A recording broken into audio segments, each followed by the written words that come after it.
Okay, so get this. Forever 21.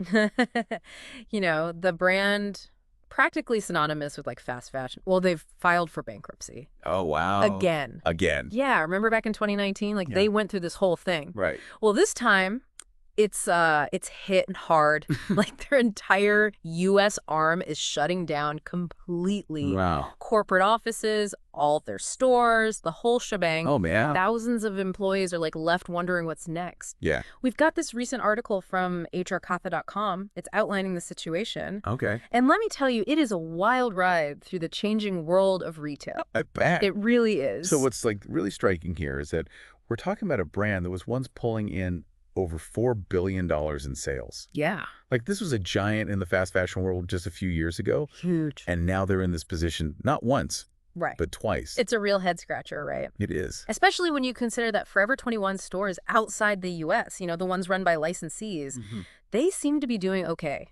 What's the deal with that? Yeah, that's a good question. Yeah. It could be that those international markets, they have different tastes. Uh-huh. Or maybe even different expectations when it comes to shopping. Yeah. Or perhaps Forever 21 just like adapted their business model more successfully in those regions. Interesting. It really highlights how that one-size-fits-all approach doesn't always work, Right. in this global retail landscape. Makes you wonder if maybe Forever 21 was just too stuck in its ways here in the U.S. Yeah. Remember those massive stores Oh, yeah. overflowing with clothes? So many clothes. That was their whole thing. Yeah. But maybe that model just doesn't resonate anymore. You think? I don't know. Well, their success was definitely built on that formula. Yeah. Chip trends, massive volume, Yeah. and that thrill of the in-store treasure hunt. Right. But, when the retail landscape started shifting towards e-commerce, Yeah. seems like they struggled to translate that experience online. Yeah. They definitely weren't the first to, jump on that online shopping bandwagon. Yeah. But everyone buys clothes online now. It's true. I mean, I do. Yeah. What were they thinking? Right. Yeah. It's not just about being present online, though. Okay. So there might still be a chance for Forever 21 to make a comeback. Maybe. Okay. We'll have to wait and see. Yeah. But there's definitely a lot of uncertainty ahead for the brand. Right. And especially for the thousands of employees now facing job losses. Yeah. It's a real reminder of the human cost of these economic shifts. It's a tough situation for sure. It is. But shifting gears a bit, Okay. do you think this whole Forever 21 saga is just a blip on the radar for fast fashion? Or is it a sign of bigger changes to come? Well, that's the million-dollar question, isn't I it? guess so. And to understand that, we need to look beyond just Forever 21. Okay. We need to look at the bigger trends shaping the industry. Okay. I'm all ears. Let's dive into that in part 2. So what's fascinating is we're kind of seeing this split, Okay. in the fast fashion world. Mm-hmm. On one side, you have those like ultra fast fashion players like Yeah. Shein churning out trend after trend Yeah. at like lightning speed, Yeah. completely online. And then you have this like rising wave of consumers who are starting to like care more Okay. about where their clothes come from, how they're made, and like what happens to them after they're done wearing them. So it's like fast fashion is being pulled in 2 different directions. Exactly. Wow. And Forever 21 seems like caught in the middle. Hmm.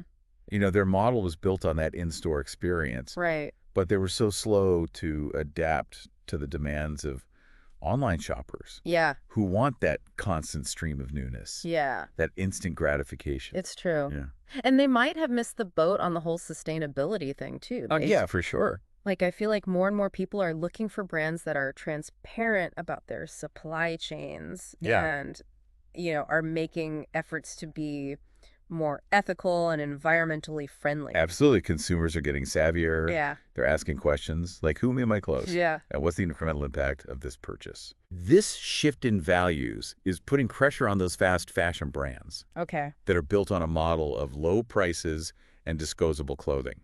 Okay, so if Forever 21 is struggling because they're stuck in the middle, Yeah. what does that mean for the future of fast fashion as a whole? Right.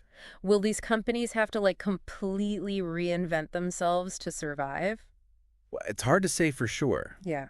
but I think we're going to see a lot of experimentation in the coming years. Some brands might try to become more sustainable Okay. without completely abandoning their fast fashion model. Okay. They might experiment with recycled materials or more ethical production practices. Will consumers buy it, though? Yeah. I mean, Yeah. isn't there a fundamental contradiction between the idea of fast fashion and sustainability? That's a valid point. Yeah. Some argue that truly sustainable fashion requires a slower pace, Right. a focus on quality over quantity. Uh-huh. It might require a shift away from that constant churn of new trends that drives fast fashion.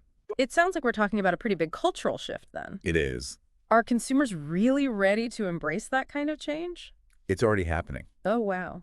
We're seeing a growing interest in minimalist wardrobes, Okay. capsule collections, Uh-huh. and buying vintage or secondhand clothing. Yeah. These trends suggest a shift away from the idea of constantly buying new clothes. That's pretty encouraging. Yeah. But I also think about all those people who rely on fast fashion for affordable clothing. Right. What happens to them if the industry shifts to a more sustainable and presumably more expensive model? That's a crucial consideration. Yeah. Affordability and accessibility are key aspects of fast fashion's appeal. Right. And it's important to make sure that sustainable options are accessible to a wide range of consumers.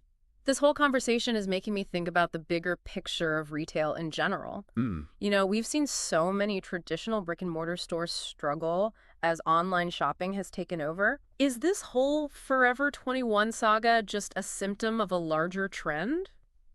If we connect this to the bigger picture, I think what we're seeing is a fundamental shift Okay. in consumer behavior and expectations. Okay. It's not just about convenience anymore. Right. Consumers want a seamless experience, whether they're shopping online or in person. They want personalization, curated selections, Yeah. and a sense of connection with the brands they support. So it's not enough to just have an online store or a physical store anymore. Yeah. You have to offer something more. Exactly. Wow. Brands need to create an ecosystem that seamlessly integrates online and offline experiences. Okay. They need to understand their customers deeply Yeah. and anticipate their needs. Right. And increasingly, they need to demonstrate a commitment to values that resonate with their target audience. This is a lot to unpack, but it's Yeah. incredibly insightful. Yeah. What I'm hearing is that the retail landscape is constantly evolving, and brands need to be agile and adaptable to survive. They can't just rely on the same old formulas. Nope. Okay, so what does this mean for us, the everyday consumers? What Okay. can we learn from all of this? I think the biggest takeaway for me is that we as consumers, we have a lot more power than we realize. Yeah. Our choices really matter. You Yeah. know, where we shop, what brands we support, the questions we ask, it all sends a message to the industry. Absolutely. Every purchase is a vote. Wow. And those votes are starting to add up. Yeah. The rise of conscious consumerism is forcing brands to rethink their practices. It's no longer enough to just offer the cheapest, trendiest clothes. Right. Consumers are demanding more. Oh, More yeah. transparency, Right. more sustainability, more ethical sourcing.